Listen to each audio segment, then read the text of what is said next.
Assalamualaikum warahmatullahi wabarakatuh. Pemirsa yang dirahmati Allah, syukur alhamdulillahi rabbil alamin. Kita panjatkan kehadirat Allah subhanahu wa ta'ala.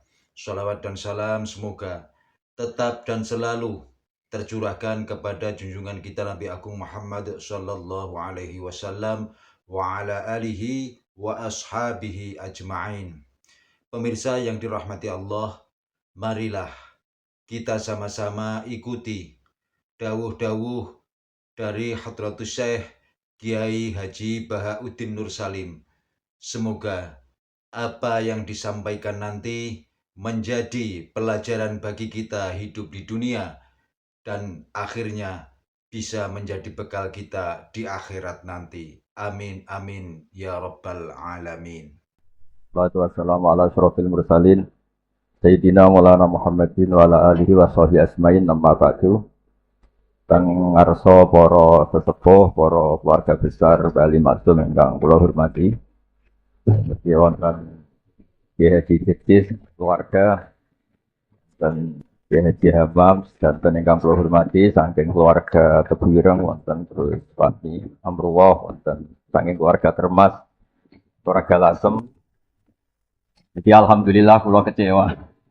Tak mikir acara makan-makan. Ya, mungkin-mungkin kecewa kula nu dadosaken keramat kula. Sanate kiai dikecewakno. Terus kula nu terkenal lak diundang wangel. Siji nggih menawa ora disombong, duka ora disopan mboten ngerti. Nak jare sing ngundang nu sombong, nak jare pangeran insyaallah sopan.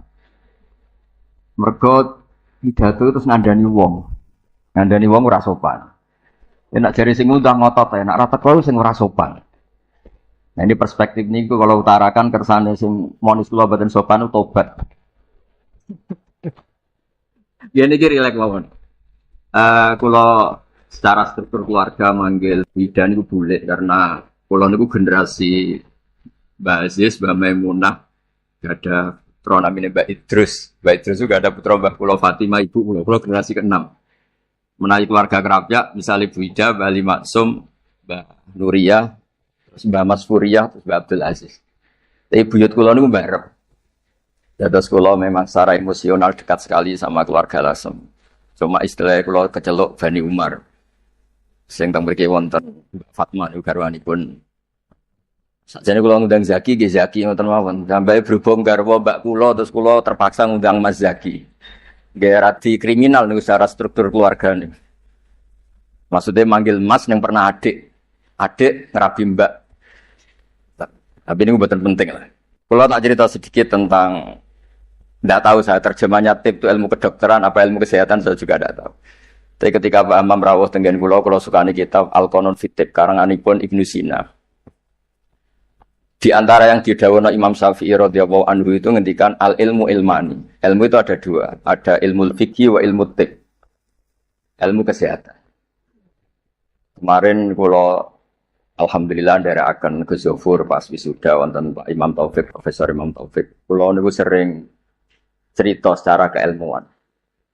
Ilmu kesehatan itu penting. Misalnya ada orang belajar sabar lewat referensi kayak hikam, kayak ihya. Ya. Tapi makanannya itu pemicu emosi. Kula guyon mbek Gus Zofur iku mandindi kira-kira. Jadi belajar itu sabar, wajib sabar. Tapi yang dimakan itu yang memicu emosi. Belajarnya tentang kesehatan berpikir, tapi nyabu. Artinya makanan itu punya pengaruh penting dalam sistem tubuh kita. Orang mabuk ya karena makanan, orang gampang emosi ya karena makanan. Makanya Imam Syafi'i di sini ngendikan ilmu fikih wa ilmu tib. Orang punya kemampuan rasionalitas itu kalau otaknya normal. Normal itu bisa dipicu, disebabkan cara pandang. Cara pandang ini penting. Misalnya tadi, kalau orang ngundang saya itu pikirannya itu ngundang, kalau nggak dituruti itu terus mutung, darah disombong macam-macam. Kalau saya itu cara berpikir kebalik, diundang nang panggung, terus ngadeg, terus ngandani wong, kadang dikandani luwih sepuh, terus ruwet. Kalau niku pun memaklumatkan diri Islam, mbah kula niku terkenal wali, jadi kula nggih mau daftar wali resmi.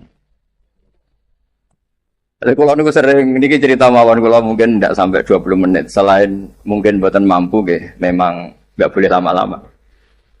Haram.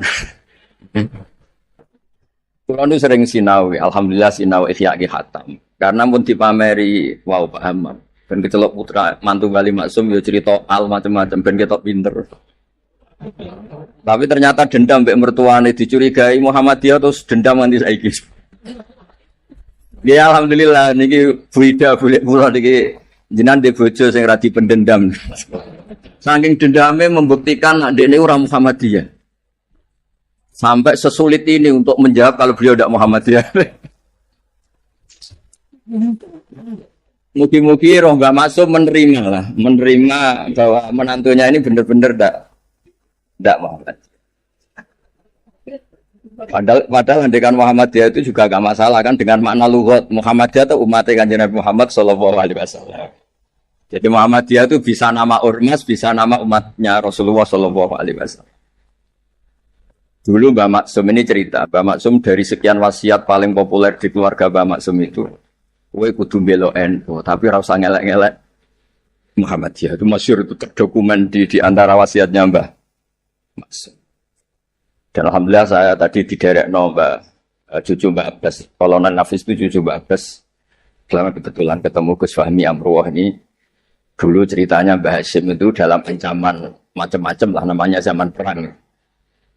Karena Mbah Hasyim itu hanya orang alim fikih, usul fikih, ahli hadis, itu takut, terus nyewa Mbak Abbas disuruh ngates santrinya pencak itu yang jadi asal usul pagar Musa. Alhamdulillah cucunya jadi kolonel. Yang cucu Mbah Hasyim ya macam-macam, ada yang iya, ada macam-macam. Tapi sebetulnya dari gen keluarga Lasem sama Mbah Hasyim itu sama-sama nasabnya sama. Gayanya juga sama. Ya ada yang jelas, ada yang enggak jelas.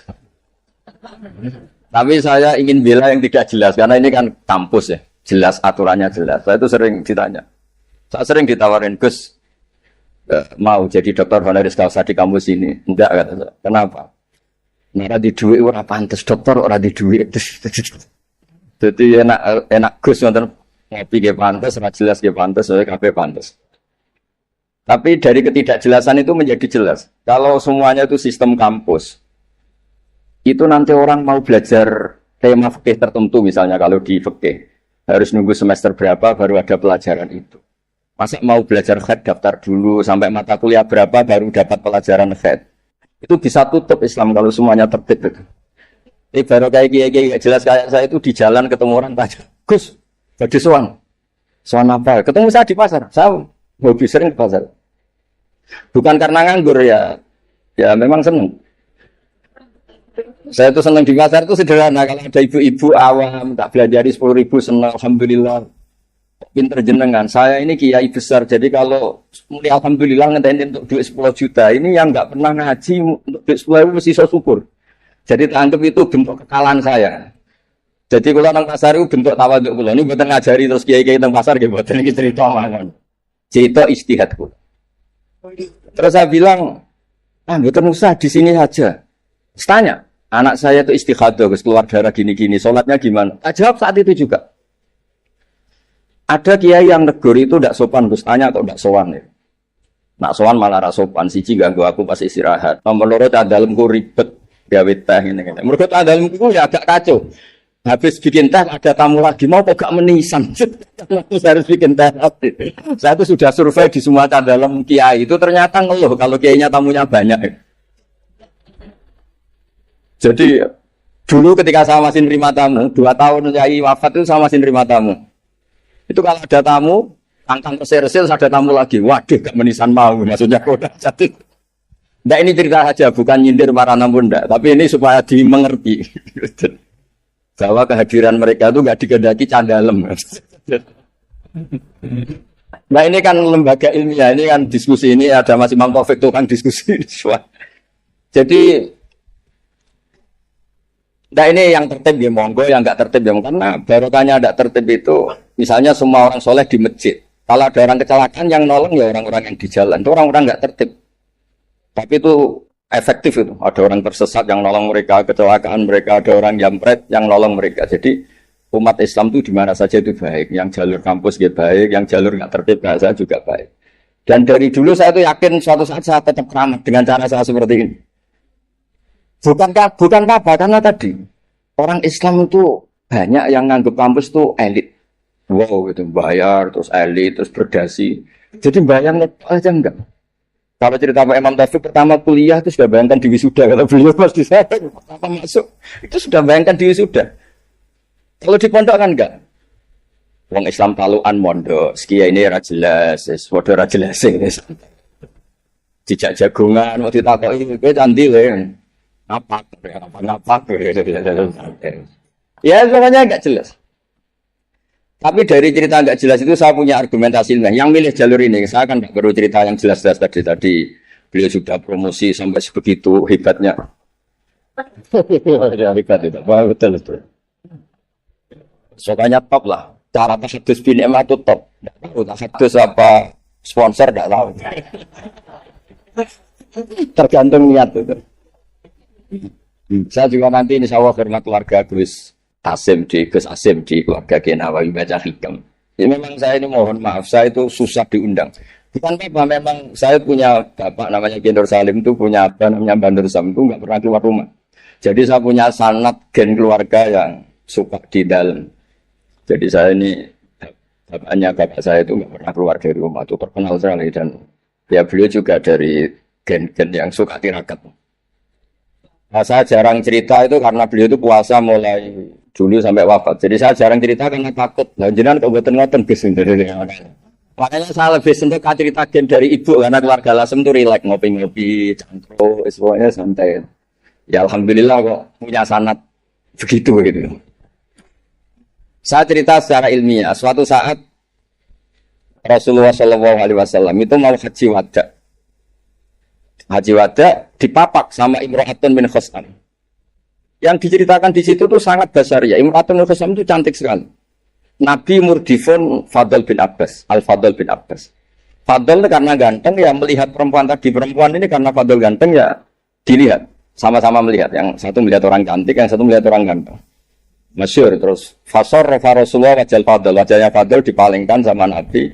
Kemudian Imro'atun bin Khosam tadi tanya, saat itu juga di perjalanan Nabi masih di atas unta. Ya Rasulullah, ya ini karena tadi Pak Imam cerita alimnya tentang sorop naku ya saya cerita hafalan saya. Bapak saya punya anak saya itu tidak salah, bapak saya punya cucu saya itu tidak salah. Beliau kan ya cerita gitu.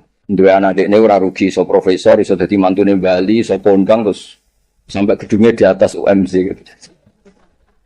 Nggak tahu. Ini orang pintar pakai ukuran fisik nggak tahu. Kalau gedung itu kan fisik nggak tahu cara berpikir gimana nggak tahu.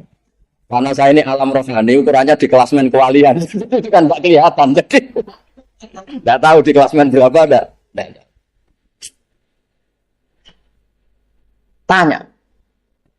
Tanya inna faridotawah ala ibadihi adrokat abi syekhon kabirun. Afa hujju anhu. Nabi jawab, qala na'am. Ayan fa'uhu dhalik, qala na'am. Kama lokana ala abiki denun faqadaitihi nafa'ahu. Ya Rasulullah, bapak saya ini sudah sepuh sekali ketika haji diwajibkan. Apa saya bisa menghajikan beliau? Bisa. Apa manfaat? Ya bisa, seperti bapak kamu punya utang, kamu yang bayar itu cukup. Ya. Lalu Imam Bukhari itu mengebabkan ini sampai 3 kali. Satu di bab haji makdud. Jadi sebetulnya haji itu ada 2. Yang niabah atau badal. Menghajikan yang mati karena sudah tidak bisa haji. Atau menghajikan yang lumpuh yang tidak mungkin haji lagi. Disebut haji makdud. Jadi Imam Bukhari menerapkan babul hajil makdud. Atau al-ikhjad anil makdud. Tapi di bab berikutnya. Dengan hadis yang sama persis beliau mengebabkan babu hajil marhati anir rojul. Karena secara fikih ini masalah. Masa perempuan mengganti lelaki. Tapi dengan hadis yang persis di bab ilmu Imam Bukhari mengebabkan babul sutya fitorik. Bab boleh fatwa ketika di tengah jalan. Jadi nggak perlu ada kiai yang kiai resmi nggih monggo. Kalau ada pertanyaan sowan dulu, daftar dulu nggih monggo. Kiai kayak saya seketemunya juga monggo. Saya itu 2005 itu tiap bulan ke Jogja di UI sama Profesor Zaini. Itu mesti ngebis. Ya mesti ada yang tanya. Jangan Gus Mbak nggih. Beneran Gus badhe tangklet. Niku kadang sampai Rembang sampai Semarang ora barbar. Sampai 20. Lho kok banyak betul. Mumpung ketemu Gus, nah jenengan nek disowani ku angel. Ya barokahnya niku mboten bayar Pak Amam, dadi ikhlas. Mboten iki cerita saya ketemu niki mboten bayar, dadi ikhlas ini. Jadi Indonesia ini berkah sekali. Ada yang nekuni formalitas, ada Profesor Hamam, Profesor Imam Taufik, Gus Wafur, banyak. Ada yang nekuni yang kayak saya, tapi saya mohon yang kayak saya juga harus alim betul. Sehingga coba para formal terus UT juga agak jelas, visinya agak jelas. Asal-usulnya juga agak ya, jelas. Nggak boleh, harus tetap jelas. Supaya Islam ini bisa ada di mana-mana. Orang bisa tanya kiai kapan saja, di mana saja. Saya ini haji itu tidak mutawif, bayar. Saya umroh juga milih bayar daripada gratis di kongkonan. Saya berkali-kali ditawari Gus haji Gus gratis kira-kira semua, mari gue kongkonan gitu. Umroh juga sering ditawari Gus jadi Pak bayar ya. Duit 20 juta atau 40 juta ya jadi budak gitu, jadi kongkonan gitu. Wes ngono arep kon ngesahno pilihan KPIH ini. Enggak cara fikih rasalah kon ngesahno. Fatwa orderan kan. Jadi rada repot kata gitu. Kadang padahal secara fikih itu bisa diperdebatkan sah tidaknya. Bukan sah tidaknya haji ya ibadah yang penting-penting ya. Nah, berkahnya orang kayak Bali Maksum yang nekuni keilmuan teng Kermas. Bali Maksum gitu temani Mbah Kula. Terus dulu misalan Mbah Kula kandung lahirnya tesih teng Lasem bareng kalian Pak Hamid Pasuruan niku sak rumah. Makanya kalau dikenal Bani Umar atau Lasem ini dari partai Bani Umar.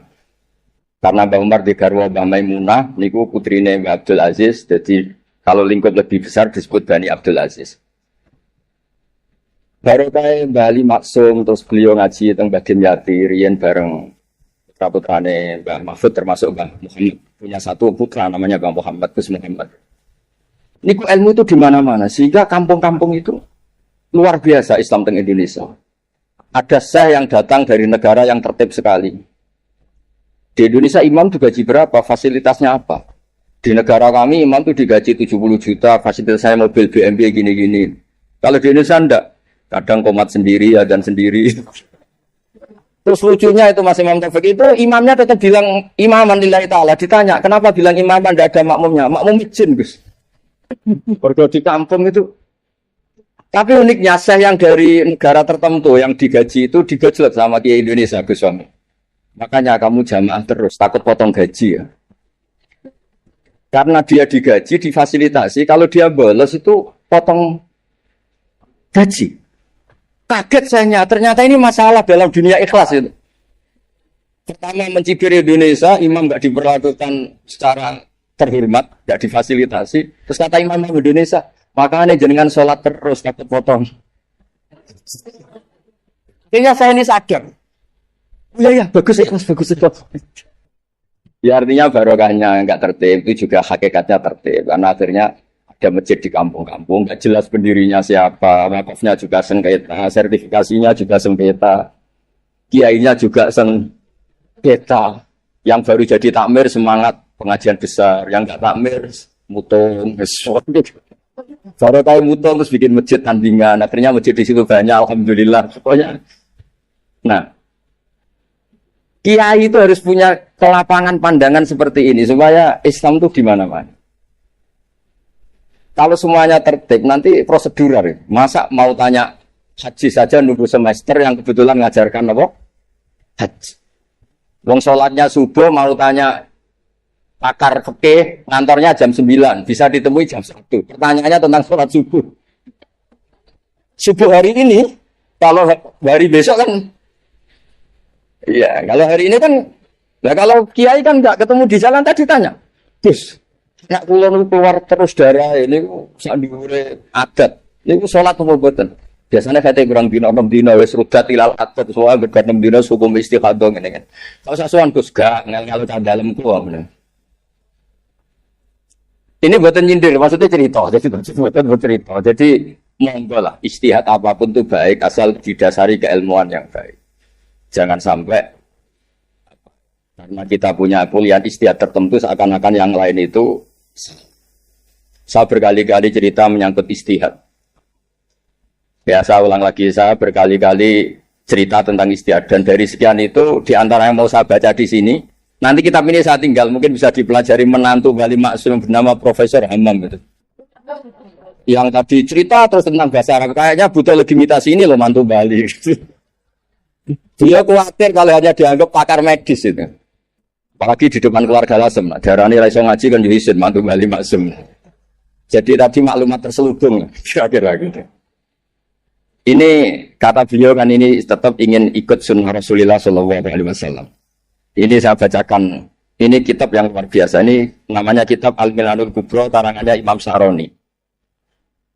Ada perubahan yang enggak diduga para kiai-kiai Indonesia. Ngiranya perubahan itu kan masyhur kan fali wa yuruhu biadi, terus urutannya apa? Maramin kemungkaron fali wa yuruhu biadi dulu ya. Terus bilisani, yang terakhir apa? Biqalbi. Itu umumnya kiai kan nafsiri biqalbi itu, yang penting kamu gak suka kemaksiatan itu. Yang penting Anda ngingkari atau gak suka bentuk-bentuk perilaku maksiat itu. Tapi di sini ada dawuh ya, makalah dari Imam Sa'roni. Ini bisa disemak, nanti kitab ini saya tinggalkan. Saya tinggal maksudnya. Saya baca ya.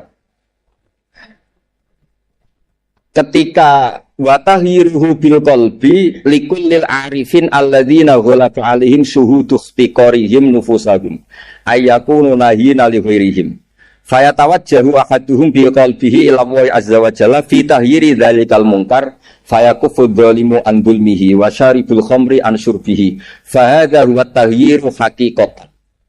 Jadi kalau menurut pakar ilmu hakikat fal yughayyiru bi qalbi itu Pak Hamam punya hubungan munajat dengan Allah, nak dikandani ra kenek madhep aku ning pangeran. Umat didongakno, dongane jenengan mandi terus semua orang itu baik. Jadi biqalbi itu menurut saya teori ini lebih masuk akal. Kalau biadihi itu aksi nyata melakukan perubahan bil lisan, harusnya biqalbi juga aksi nyata melibatkan qalbu untuk melakukan perubahan, yaitu munajat di bab doa. Dan itu yang dilakukan para wali-wali ketika anak nakal itu mesti ngandani bapake, ya coba kandani tirakati le. Dongakno tirakati. Orang ngandani nabok ora kasil, ngomel ora kasil, urusan. Tidak begitu maknanya biqalbi itu. Jadi biqalbi itu tawajuh sama Allah Ta'ala biqalbi, mendoakan yang sedang nakal supaya apa? Tobat. Jadi ini bentuk penghormatan kula kalian. Wida pernah boleh kula di struktur keluarga Lasem semua Bani Bali Maksum supaya ngikutilah bahwa kita ini tidak cukup untuk fisik kita melayani umatnya Rasulullah. Saya sering cerita ke orang-orang, nah aku dari kiai apian format tamu mangan enak, mungkin gajaran format tamu itu 10, tapi ngel-ngelo candalem apa mana nyentak cepet tenang mateng, goblok masake gak enak. Berarti formatnya untuk poin 10, ngamuke untuk dosa 10. Kira-kira 50-50 lah kira-kira gitu. Pulau ini macam pulau, sampean tidak harus ikut saya. Tapi tolong didengar. Harus ikut, tapi tolong didengar. Supaya seimbang. Nah, fatwa yang engkar bil qalbi itu memang bughdul munkar itu wajib. Jadi teori yang terkenal, saya ulang lagi teori yang terkenal, melihat kemungkaran kita berubah biadi, tidak bisa, bilisan tidak bisa. Bil qalbi itu yang penting kamu bughdul munkar, karena hubul munkar tidak mungkin, tidak taat. Membenci munkar itu taat, mencintai munkar itu maksiat. Jika orang fikih juga nggak salah ketika bilang bil qalbi itu yang penting kamu anti kemungkaran, kamu benci kemungkaran. Oke, itu benar secara fikih. Tapi secara ilmu hakikat itu masalah. Masalahnya begini. Biadihi itu ikhtiar untuk bikin perubahan. Nah, bilisanihi juga ikhtiar untuk bikin perubahan. Ya, harusnya bil qalbi juga ikhtiar qalbu untuk bikin perubahan. Caranya apa? Tawajjuh ila Allah dengan berdoa. Nggih, paham nggih clear ya. Mun wae jenengan mantu Bali Maksum tenan, mun kula percaya. Wong iso cerita altare ya semacam-macam. Kira kontak lendo. Ono iki Mbon mangke nak teng alam roh Bali Maksum kula matur mbon mboten arah Muhammadiyah. Masa untuk menjawab supaya gak dituduh Muhammadiyah sampai sesulit ini. Gawe menara nekakno putu Mbah Hasim terus untuk mengesahkan Insyaallah Mbak Ali Maksum mboten tipikal tiyang suudzon mun jenengan percaya. Terus niki ngapunten sangat yang pernah mbak kula niki wonten bumi Tuhan nggih mbah kula saking keluarga kajen kula niku keluarga kajen keluarga Lasem nggih keluarga Tuban bapak kula niku Tuban saking nggih keluarga ahli tirakat. Biyen bapak kula nggih ngaos Badola terus mbah kula kandung itu saya lahir teng Fakhria. Nggih kula niki dekat sekali lah sama keluarga Lasem. Terus mulai kecil saya disarang sama Gus Yofur. Nggih kula niki tapi kula milih jalur yang mboten jelas itu. Nah, baru kayak gak jelas itu Islam wonten di mana-mana. Sebab itu di antara Dawe wa Ta'ala bal naqdhifu bil haqqi 'alal batil fayadmaghuhu fa idza huwa zaid. Fa itu acak. Jadi Islam atau kebenaran bisa dibawa secara tertib kayak di kampus-kampus juga bisa dibawa secara acak. Qadhafa itu maknanya acak. Karena qadhafa itu maknanya memang acak. Sebab itu Imam Busiri nafsiri qadhafa di situ fadur yasdatu husnan wa huwa muntazimun wa laysa yang kusukadran wa muntazimun. Air yang dipam, yang ditata juga baik. Tapi barokahnya air acak. Orang di tengah hutan nemukan air di mana? Kalau semuanya ditertibkan di menara air, nanti kalau nyari air di titik yang sama. Makanya fadru yazdadu husnan wa huwa muntazimun wa laysa yanqusu qadran ghairu muntazimin. Jadi kebaikan itu kamu untai secara tertib ya baik, kamu acak saja namanya kebaikan juga tetap baik.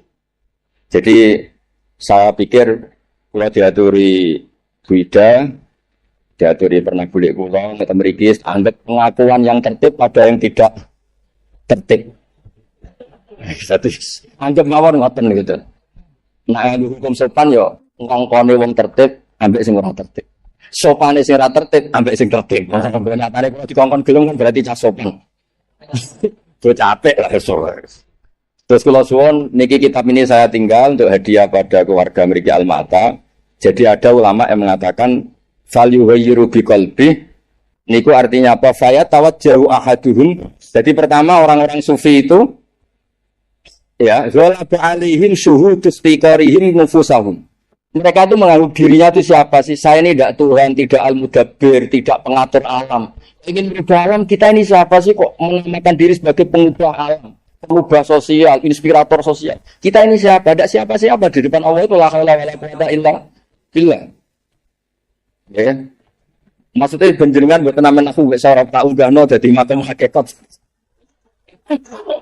Mengke karena babanya Mbak Maksum dugi Mbak Sambi, Mbak Ali Maksum ibuke sang dugi Mbak Sambu, Mbak Maksum dugi mriku. Raja napa? Mahmud nggih. Nggih Sultan Mahmud. Jadi jenengan dadi mantune raja ya mantune wali. Mulane membela dirine sampai jam.